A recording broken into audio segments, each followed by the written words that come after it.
अस्सलामुअलैकुम सामीन 26 ज़िलक़ाइदा है, 27 जून है। सोशल इंडिया न्यूज़ में आपका खैर मक़दम है। ख़बर का उन्वान है जामा मस्जिद अमरोहा के उस्ताद हदीस और नाइब मोहतमिम का इंतकाल। इन्ना लिल्लाहि व इन्ना इलैहि राजिऊन। तदफीन इंशाअल्लाह अज़ीज़ नमाज असर के वक्त होगी।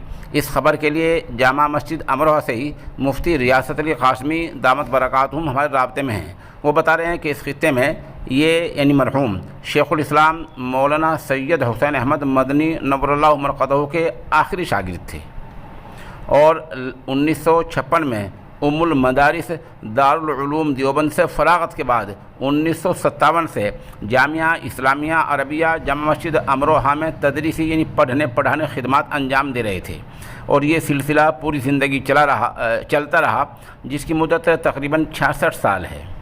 उनके शागिर्दों में मौलाना मुफ्ती मोहम्मद सलमान मंसूरपुरी, मौलाना सैयद महमूद मदनी, मौलाना मोहम्मद अखलद रशीदी, मौलाना सैयद ताहिर हसन गयावी, मौलाना मुफ्ती अज़्ज़ुर्रहमान फ़तेहपुरी जैसे अहले इल्म शरीक हैं। वो बता रहे हैं कि ऐसे आलिम बाकमाल कम ही देखे जाते हैं। मुफ्ती रियासत अली क़ासमी ने सामीन और नाज़रीन से पसमानदगान के लिए सब्र जमील और मरहूम के रफ़े दरजात की दुआ की गुजारिश की है। मौके से हम चंद तस्वीर भी मरहूम की पेश कर रहे हैं।